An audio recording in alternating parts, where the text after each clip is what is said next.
templates. For example, let's say if you're in the automotive industry and you want to render out a car, you could come to the car right here and you can select a template that's already been created, a starter.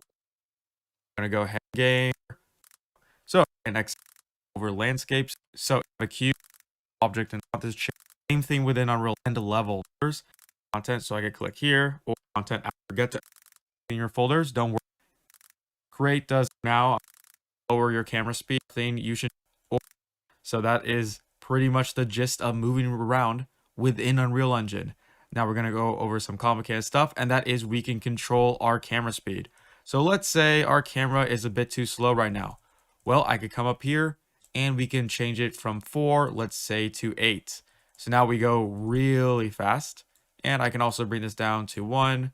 And now we're going.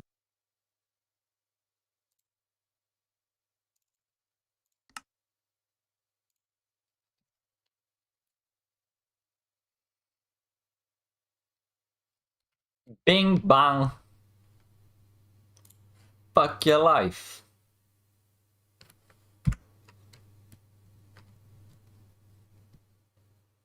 What the? Hey, what the fuck?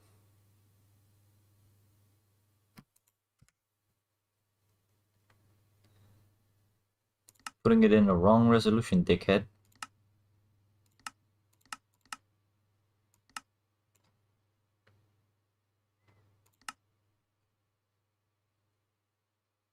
What the what are you doing? Can I just please just give me full screen? Motherfucker.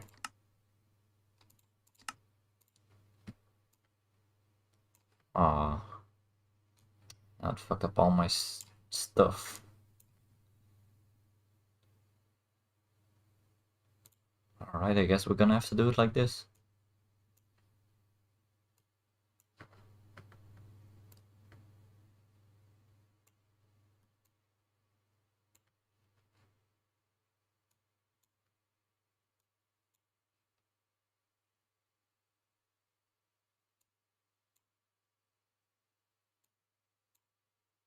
Can I please?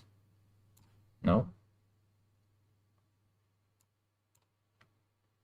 Fuck. Oh well.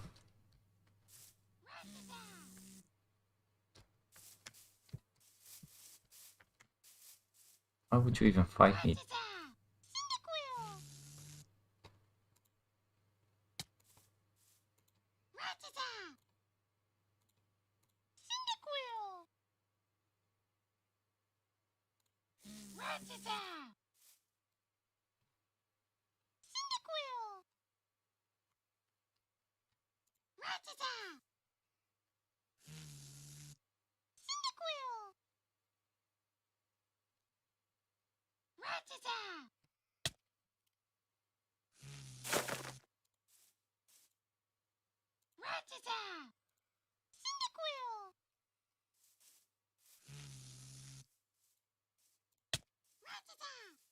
You still hit me.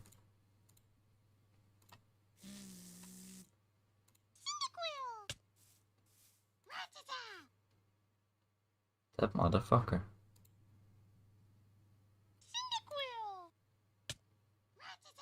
Hey.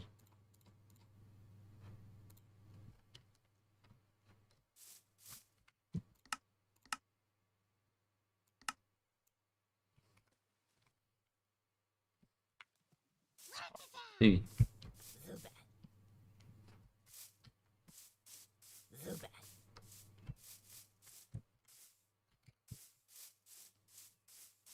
Where even am I?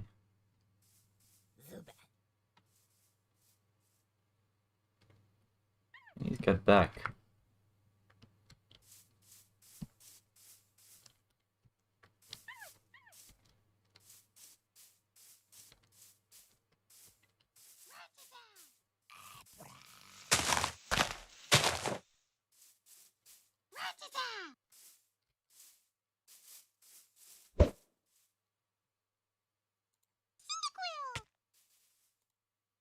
Oh, I'm dead here.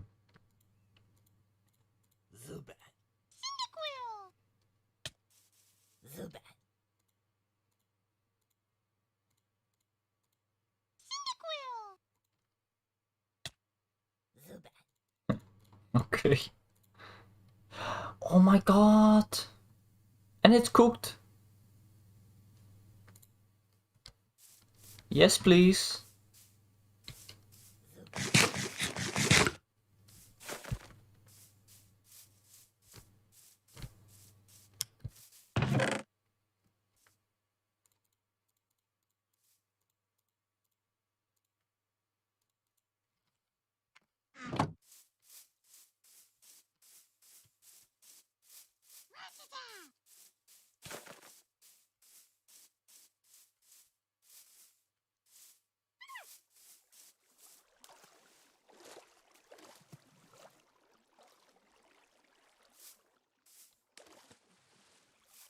Can you grow? Can you grow? You can't. This isn't grown, is it? It's not. Nice.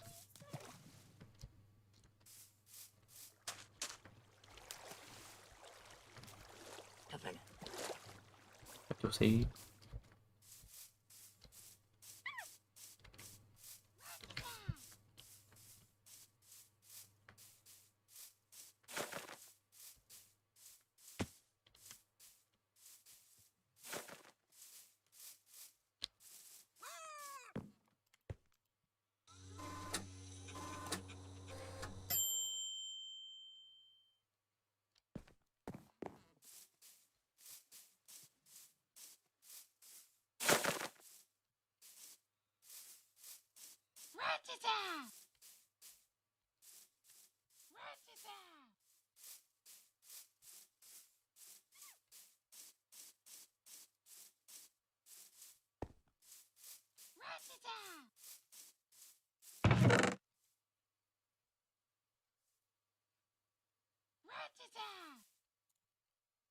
I want to make some balls.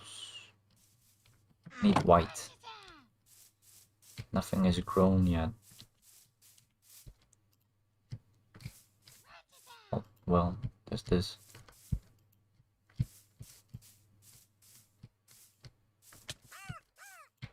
I've got white.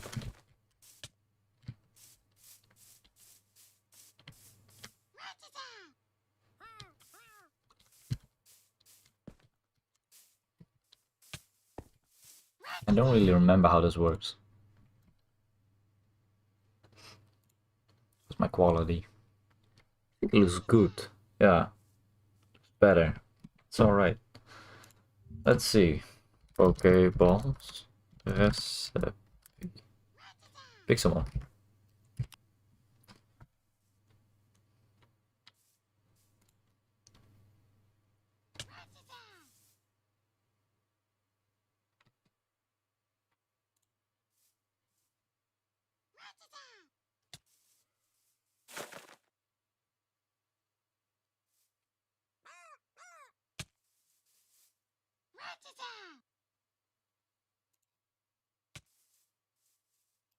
An anvil.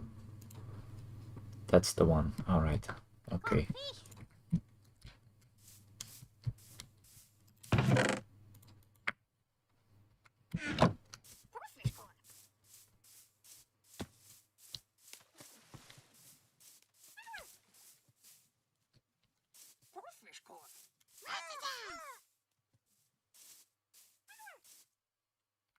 Well, if I die, I die. Where's my pickaxe?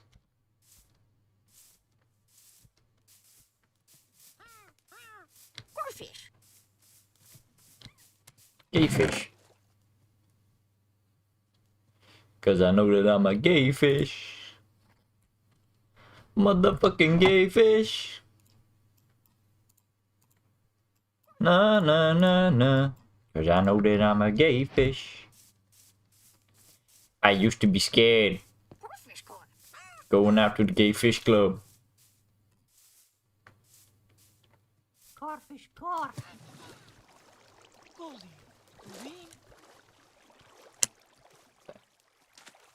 Sup, Hoot Hoot? Ember. What they do?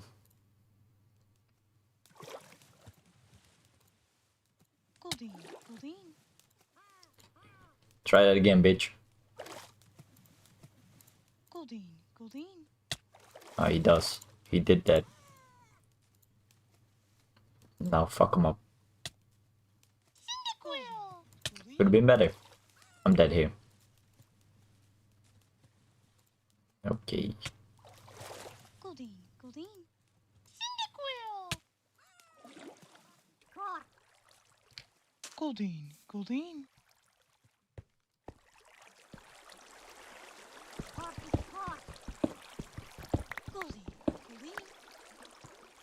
That's an easy cave.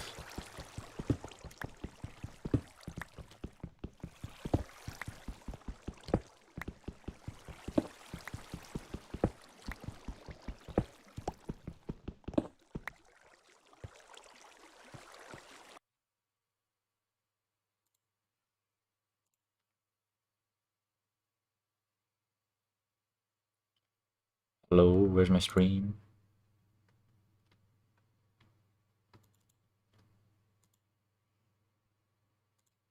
Boy, yo.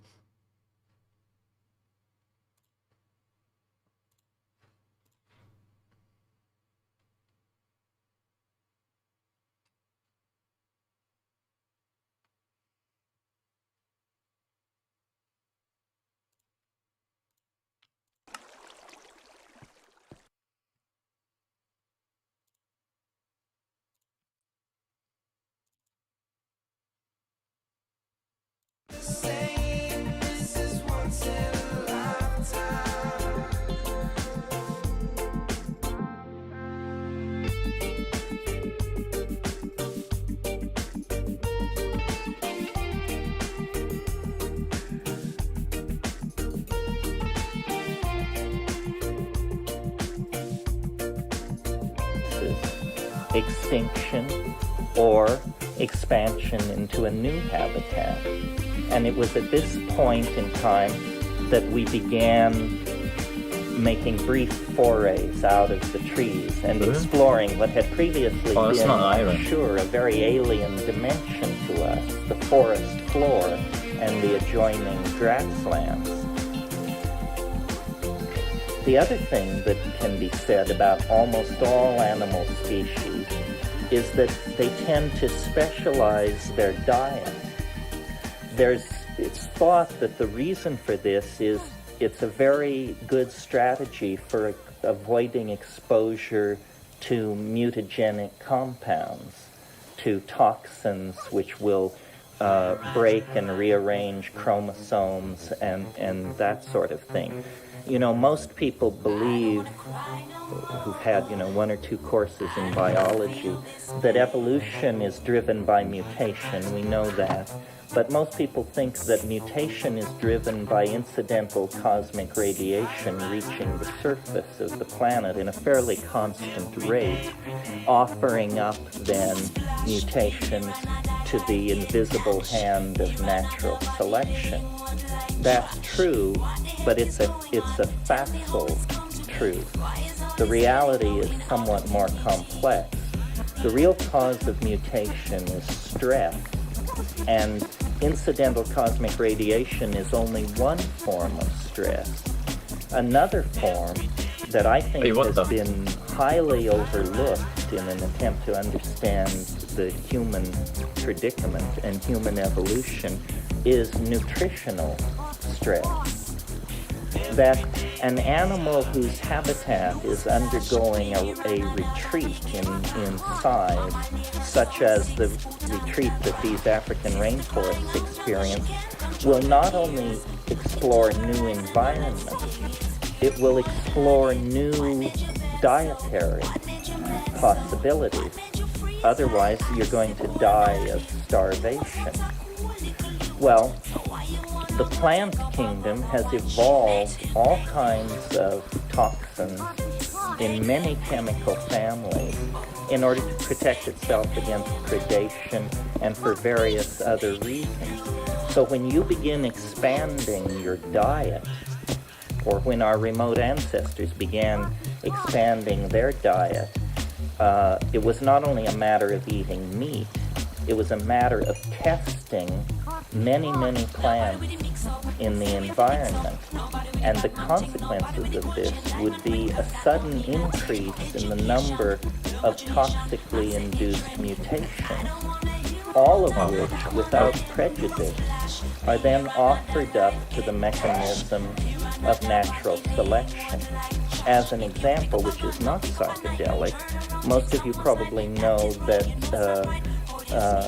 birth control pills are the original source, and to this day much of it still comes from Dioscorea species, which are grown in fact on a mass scale in Mexico. Well, sweet potatoes are a very close relative of these Dioscorea vines, and sweet potatoes throughout the warm tropics are a major component of the diets of many human groups. Well, you don't have to be a rocket scientist to imagine the consequences of a troop of primates chowing down on a patch of Dioscorea vines that are extremely heavy in compounds which affect ovulation, the estrus cycle, so forth and so on. I mean, basically genetic chaos would break out in that kind of a situation. And such situations probably occurred thousands of times over the course of several million years. That's a spectacular example and a fairly destructive one. I doubt that very much of evolutionary use to human species arose out of interrupting ovulation and screwing with lactation cycles and this sort of thing through sampling of toxic plants. But at the same time, by chance or divine synchronicity, at the very moment that our remote primate ancestors were beginning to explore the spreading grassland environment in Africa, so too was evolving in that environment a number of ungulate mammals that are the remote ancestors of today's cattle. Bos primitivigensis, the proto-ancestor of Bos indicus, was one of these animals. And I am sure I don't have to tell an audience like this that the manure of these ungulate, multiply stomached animals is one of the preferred environments for a number of psilocybin-containing species of Basidiomycetes mushrooms. So that there's very little doubt that our remote proto-human ancestors would have encountered in the quest for an expanded diet, along with poisonous legumes and all kinds of other toxic plants, they would have encountered psilocybin-containing mushrooms in their search for a new dietary equilibrium. And I maintain that psilocybin has characteristics which uniquely set it up for the compound which may well have worked the changes on an advanced bipedal monkey with binocular vision and a complex pack signaling set of pseudo-linguistic programs that would lead directly into the development of a species like ourselves. It goes like this. First of all, I mentioned the visual acuity thing. Our remote ancestors were omnivorous. This was one of the changes that went on. They were willing to accept not only insect protein, not only small birds, which may have been eaten for a long time in the canopies, but they were into running down small mammals and eating them. Well, it doesn't take a great deal of imagination to see that if there is a plant in the environment of an animal that lives by predation, and that plant will confer increased visual acuity, then those individual members of that species that will accept that plant into their diet will gain a slight advantage over other individuals of the species that are ignoring or treating this plant as though it were not a potential food item. Because visual acuity, it's essentially the psilocybin was acting as chemical binoculars for these early hunting primates. Better eyesight means more successful hunts, which means more kills, which means more protein available to your offspring, which means a rapid outbreeding of those animals that will not accept this item in the diet. So that's the first stage of what I want to propose to you as a hypothetical three-stage process that would lead into the evolution of creatures like ourselves. It isn't dramatic. The next stage, however, is somewhat more dramatic. It is that psilocybin, like like most psychedelics, is what's called a CNS stimulant, central nervous system stimulant. Stimulation is characterized by what's technically referred to as arousal. We all know what arousal feels like. It's how you feel after 2 double cappuccinos. It's, an inability to sit still, a restless moving of your attention through the environment. You're antsy, that's basically it. You're also more likely to confront a physically superior opponent and launch yourself at them, whether this be a potential food source or a rival.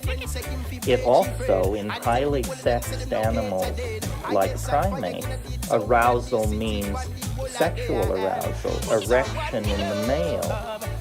And under the influence of psilocybin in this early proto-human environment, this would have led to what anthropologists delicately call more successful instances of copulation. That means sexual encounters which lead to impregnation of the female. So here's a second factor besides more success at obtaining protein, a second factor which would tend to promote the outbreeding of the non-psilocybin using members of the tribe. They simply were less interested in sex. Okay, now the other thing is psilocybin in that kind of a situation, without the strictures laid on by tight sphinctered, later developed religions, leads to humping all in a pile. In other words, an orgiastic style is what you would expect to see in that kind of a situation. Now, this is important because the social consequences of an orgiastic sexual style is men cannot trace lines of male paternity. Men don't know who their children are. Women know who their children are because they see the child come out of their body. But men have no sense of their own children. They only have a sense of the group's children. It's a factor promoting community, you see.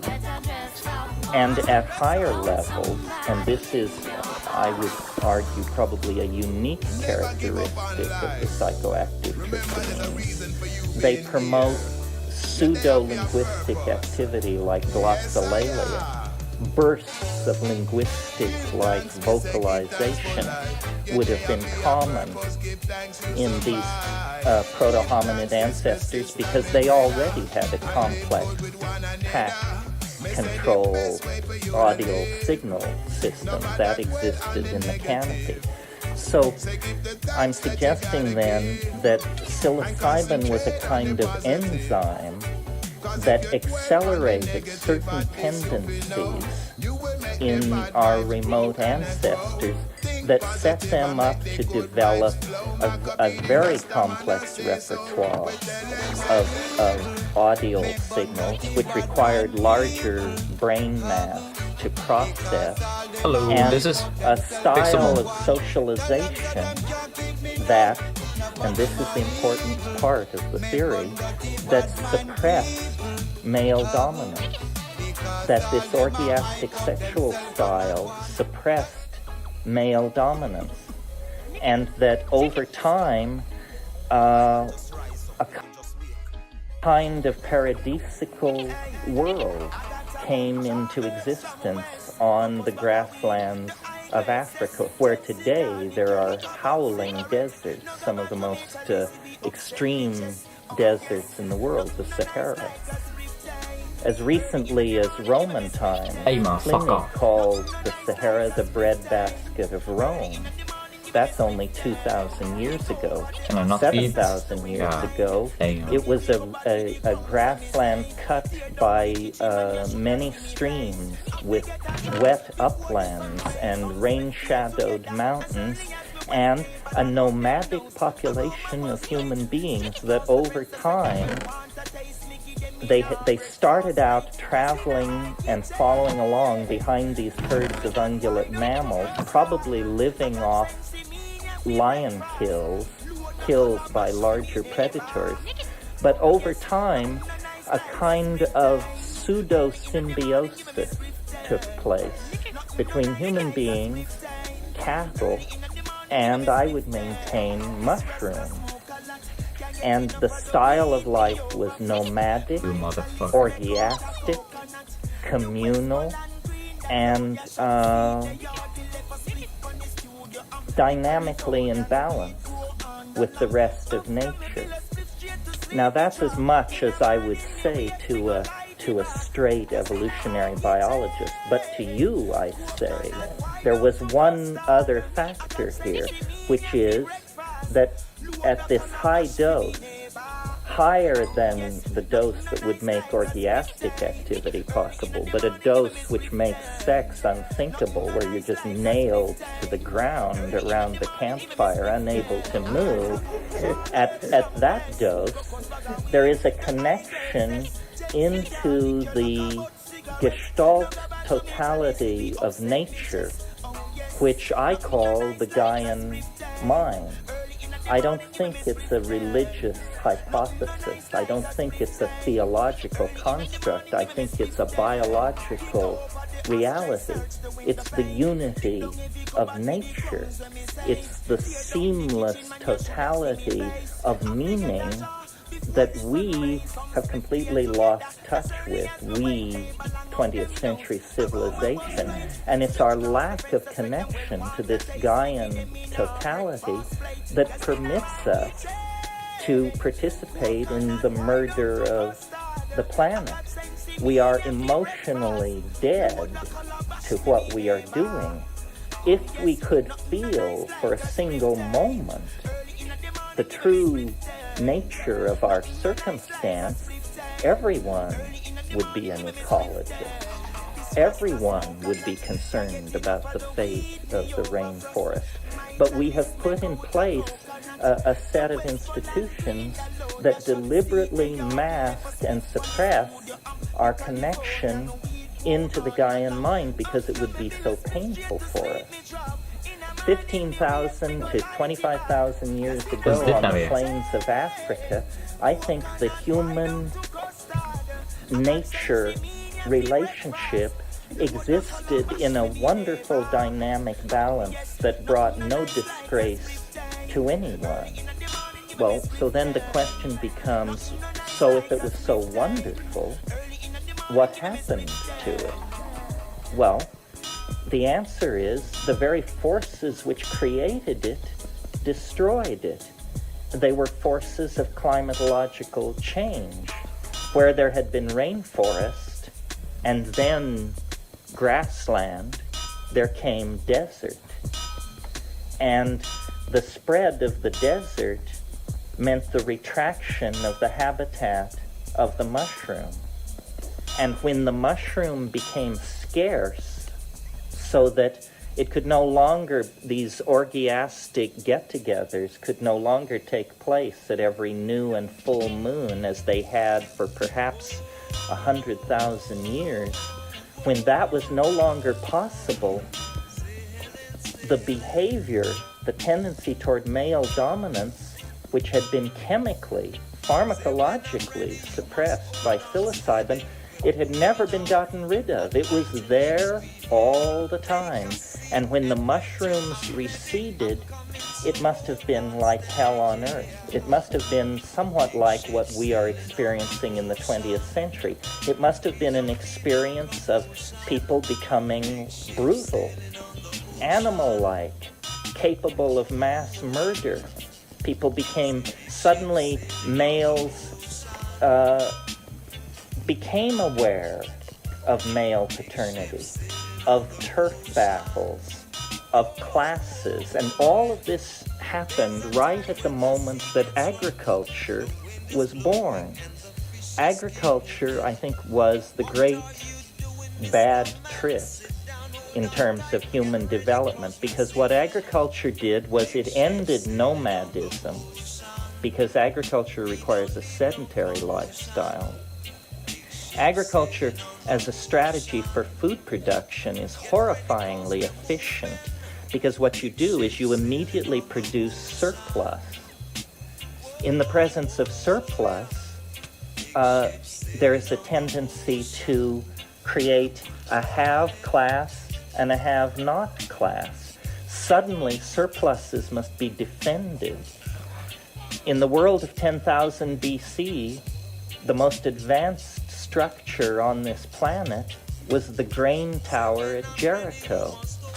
It was a storage tower for grain, and it was constructed so that you could carry rocks on your back up to the top of it in order to drop them on other human beings who were trying to lay siege to your grain supply. So, put very simply, psilocybin, for the period when it was plentiful and in frequent use, suppressed ego, suppressed the sense of unique or individual identity, and substituted for it a kind of extended communal sensibility. And we, to this day, idealize this sensibility. But for 7,000 or 8,000 years, it's been a dream, because hard on the heels of agriculture come walled cities, kingships, stratified classes, warfare, mass murder, mass graves, all of these things. And nothing has changed since. We have only elaborated the efficiency of our maladaptive behavior through a few wrinkles like the phonetic alphabet and materialism and that sort of thing. Well, what's the point of this? Simply that now we are in the terminal phase of this maladaptive mutation. We have perhaps 50 years, perhaps 30 years. It may be too late right now. Nobody knows the real consequences of the ozone hole. Nobody knows what we're going to do with all this toxic waste that's being generated. Nobody knows how we're going to control our population without stepping on the toes of extraordinarily powerful and fanatical religious hierarchies that rule the lives of hundreds of millions of people with an iron hand. Nobody knows how we're going to gently untie ourselves from the albatross of civilization without going extinct. But I suggest to you that the importance that I think most people here feel about the psychedelic issue is because this is not about instant psychoanalysis or better sex or getting in touch with Native American lore or any of those things.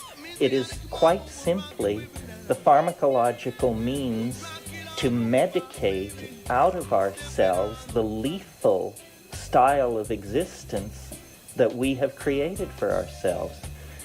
As straight a person as Arthur Koestler, certainly no stoner, suggested in a book called The Ghost in the Machine that we are evolutionarily so hardwired for murder that the only way we will ever be able to create a caring calm down there. Don't worry civilization about it. is through pharmacological intervention on these ancient reflexes. Well, essentially, I'm suggesting a more complicated version of the same thing. You know, we have many problems: toxic waste, population, misuse of land, suppression of other peoples and classes. But all of these problems, to my mind, can be reduced to a single problem: the overexpression of the individual ego. That's what it is. That's why we have worked ourselves into this impossible situation. And the only overexpression, man. solution, These I people think, are all the is same. to go back They're like to the NPC last characters, same man. moment the human They're not family self-expressive knew enough. before we set Besides, out we already basically stripped on them the of their road soul as to soon as hell. they're done with And the school, last so. sane moment was about 15,000 years ago on the plains of Africa. In other words, before the invention of agriculture. We have to look very seriously about what was different in that lifestyle that we can institutionalize and inculcate into a global civilization of 4, 5, 6 billion people. Obviously, we can't advocate orgies at the new and full moon, not with epidemic sexually transmitted diseases raging around the planet. What epidemic? However, You know I think more we than can me, apparently. take, for example, a hard look at the fruits of monogamy. And most importantly, I think we can take a very hard look at the cultural implication of psychedelic use. Most people talk about it in terms, and I do as well, in terms of individual right, human liberty. Yeah. But it's a social obligation, I think, to try and find strategies to manage I think you're right, Sui. and erode the control of ego. I want to do drugs, man. A very powerful factor in global civilization that is pushing us all toward rack and ruin is materialism. The grip of materialism on the modern imagination has been achieved by convincing each and every one of us that you're nothing except for the things that you have. Psychedelic users know that the greatest riches lie right here. That's the counterpoise to Kmart and Costco and Yves Saint Laurent and Enzio Ferrari and all the rest of these people who trot out these toys that cause us to feel inadequate and incomplete unless we possess them. So I see the psychedelic thing as literally a fight for the life of not only the human species, but all life on the planet. Capitalism is not a user-friendly system. Capitalism will continue to extract metals and cut down forests Do I want you? and enslave third world populations until there is nothing left to cut down and nothing left to dig up. The psychedelic issue, you know, it's always been such a puzzle to me why they attack it with such invidious fury, the institutions that seek to suppress it, because it's not like hard drug addiction. It's very, very manageable and mild in its effects on society, unless there is a kind of unconscious realization that the entire society is pinned together by a cult of ego, and that the psychedelics What do you somehow mean? erode and What? call into question this cult of ego. There we go. And so what I would leave you with tonight is simply the idea that I don't see us as But involved in some kind of minor But- civil liberties issue where we are adjusting our right to Not okay. experience yet more pleasures or more insight for our own self-satisfaction or aggrandizement. But very simply, we have to choose between this archaic, shamanic, non-materialistic, magical, female-oriented, Gaian lifestyle, or we choose death for ourselves, our children, the rainforests, the oceans, everything. And, nowhere is it writ in adamantine that intelligence shall be preserved by the evolutionary process. 95%, Bing 95% bang, of fuck your all life. species that have ever existed on this planet are now extinct. You can see them, the hecodonts, the plesiosaurs, the great sauropods.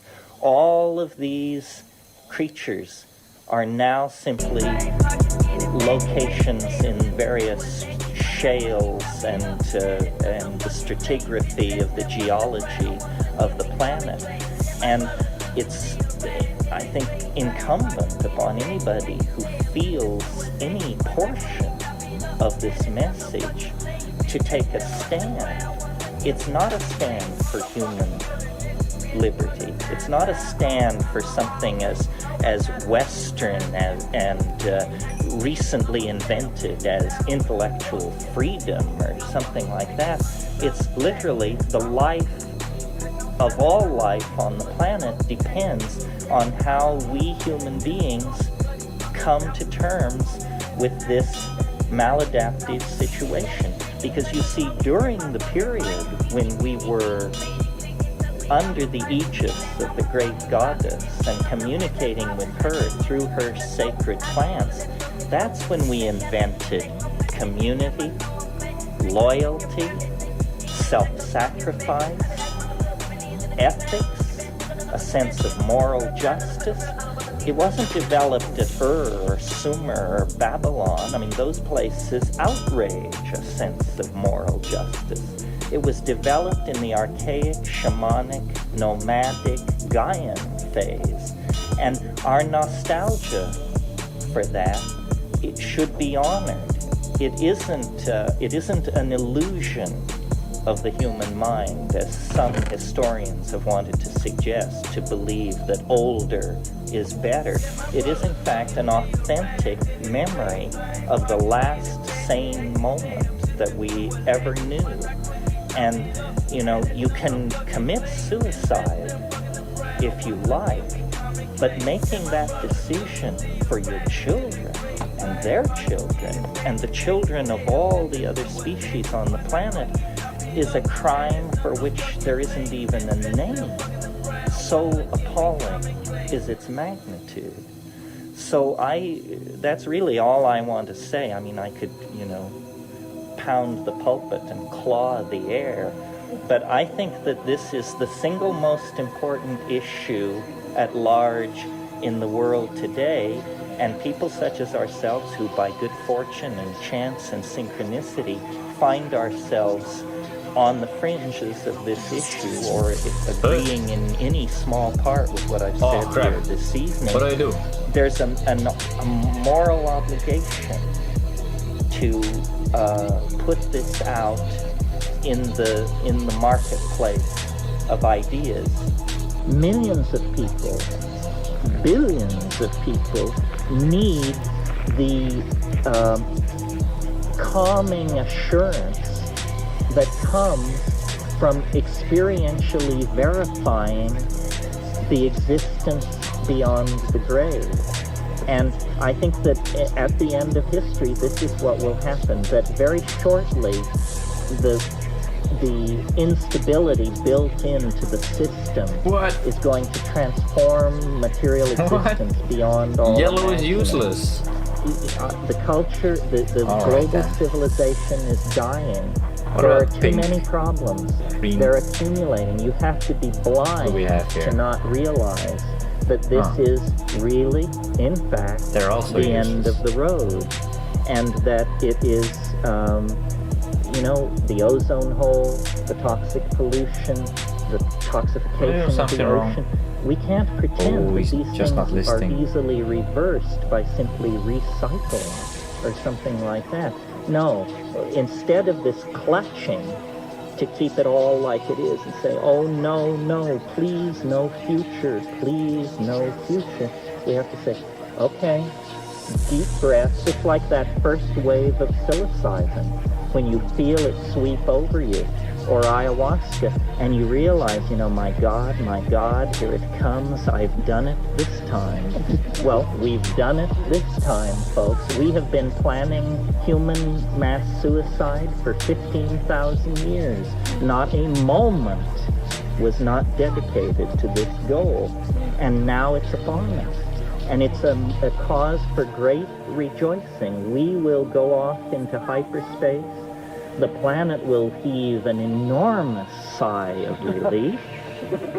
And if it can come back from an asteroid impact that leaves nothing larger than a chicken standing around, then I dare say in 50, 60,000 years, the glaciers will run, the jungles will restabilize, the ocean will cleanse itself, and as the I Ching says, no blame, no blame. The metaphor that we have to keep in front of ourselves, you all know the cliche, ontogeny recapitulates phylogeny, right? Do we all understand what this means?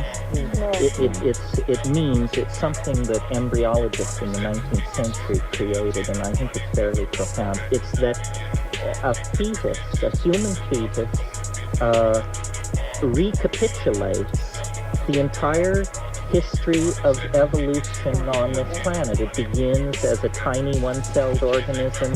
It becomes a fish. It becomes a reptile. It becomes a mammal. It becomes a human being. But the part of the recapitulation of phylogeny that we've ignored is extinction. For 1 million years, we have been afloat in the gentling amniotic ocean of the planetary environment. Imagine the fetal crisis of birth. You exist as a fetus inside your mother. Food is delivered through the umbilical cord. Oxygen delivered the same way. Endless space. Weightlessness. Nice. The dream. Paradise. All needs are met. And then something begins to go wrong. The walls close in. And you begin to be propelled into the birth canal. Strangulation. Death. The fetus must know at that moment incredible fear. Everything is going to be destroyed. The world is ending. Yet, how could the fetus at that moment imagine Hieronymus Bosch or nuclear physics or global politics or starflight or any of these things? We are now in the birth canal of a new ontological order of human existence, and the walls are closing in. There's no going back. The amniotic ocean, the unpolluted, endless frontier of a game-rich planet, forget it. We've been in the birth canal for 10, 15,000 years, and now we're approaching transition, the most violent part of the birthing process. And all you can do is scream unless you have some superordinate knowledge of what is going on. The shamans in the rainforest, shamans among us, and as a goal for each of us, must act as the midwives to a new order of existence. There's no going back. We've burnt this scene to the ground. and the womb is stretched, the womb is traumatized, but it can recover. But the child and the mother must be parted. Again, the metaphor of pregnancy. If a pregnancy is somehow if the birth is not smooth, if the child is not parted from the mother, toxemia sets in. And then you have a real crisis. The life of the mother, the life of the child, everything is in danger. This is the real problem. I don't think we've reached that place yet. I think that we'll go fairly smoothly into hyperspace, but I think the emergence in the last 20 years of masses of human beings taking psychedelics, masses of human beings talking about getting in touch with the spirit, talking about a new shamanism, an archaic revival. This means we are very, very close to seeing the light at the end of the tunnel. And it's a radiance, the meaning and the depth of which cannot be told, because we are, after all, being born into a higher dimension. But if we believe in the dynamics of nature, if we believe in the rightness of being, then there should be no anxiety. There should be no alarm. This is what psychotherapy and shamanism and all these things exist for, is to spread the truth about the situation so that we don't clutch and we don't hold on and spread panic and hysteria. And that's what I've learned from psychedelics. To get to the spirit, I can't see from myself, I can't see bypassing the heart. But anyway. Well, don't you think that the collapse of everything familiar is going to open our hearts? I mean, look at what AIDS has done.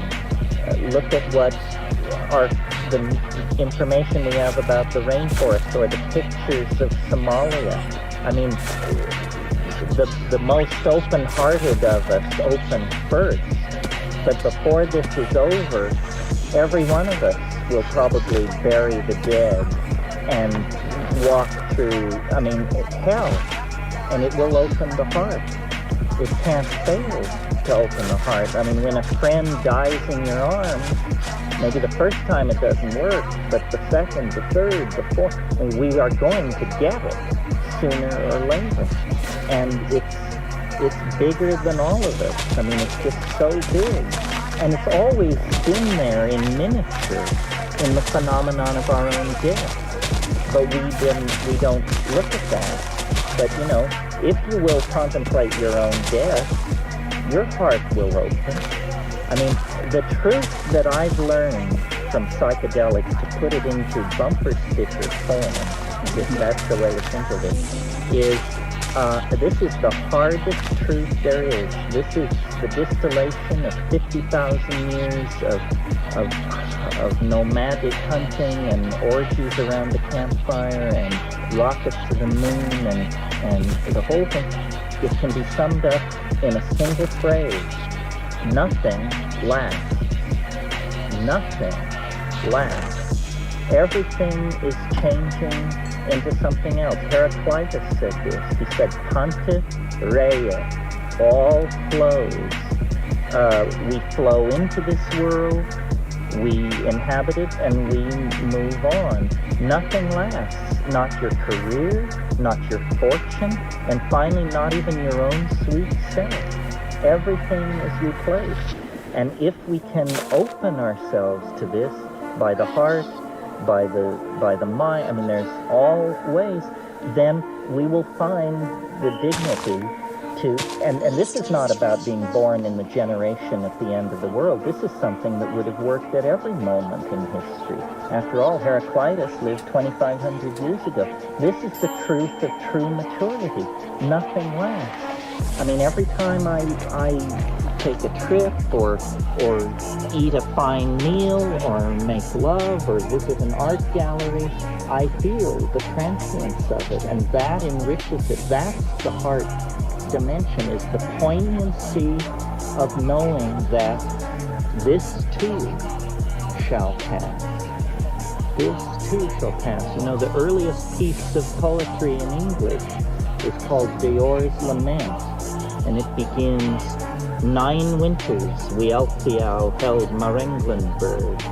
That now is gone, this too shall pass. Was a song sung by a poet to a king somewhere in France in the 10th century or something like that. Everything is in transition, and the material body can resist this truth, because the material body understands that if it passes, then it will be replaced by something which it can't imagine, and that triggers an anxiousness. But I think this is what psychedelics teach, that nothing lasts, and if we can incorporate that and live it, we will live every moment to its fullest. People who are HIV positive, they get to walk around with the knowledge that nothing lasts, and in a way they are privileged, because after all, any one of us could be bitten by a snake today and die, or have a tree fall on us, or be run over by a bus. We would have missed living in that heartful dimension where you know that you too will move from the scene and make way for something else. William Blake said, nothing is lost.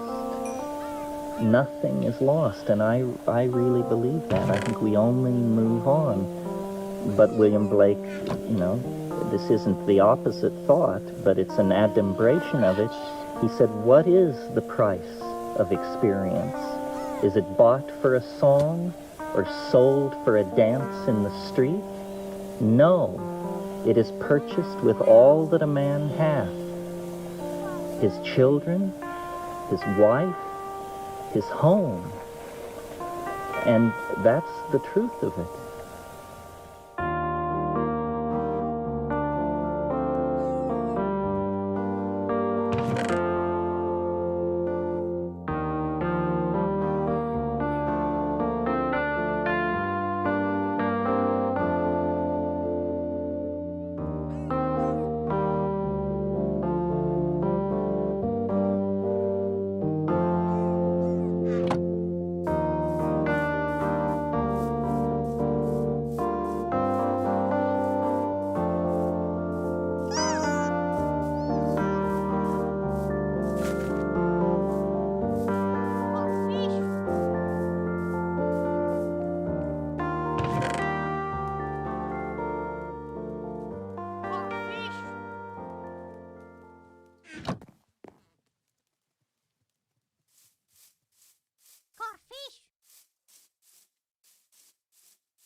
That most Mr. Lightoller pass the word to the lifeboats.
Goldine, Goldine.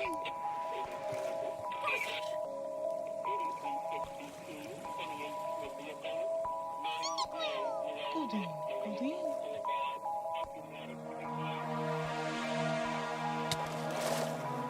Goldine, Goldine.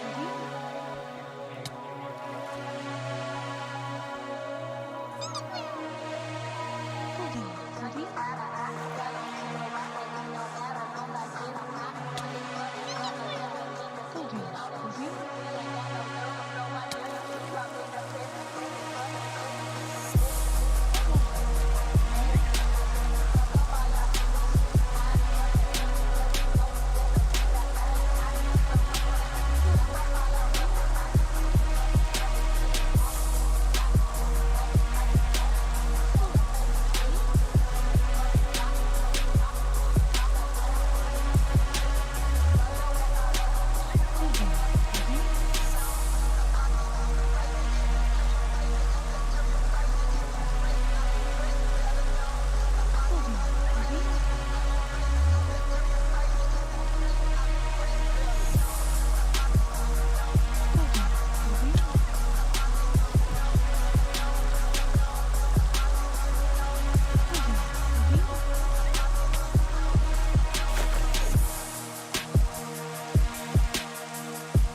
Goldine.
Alright, it's way too late.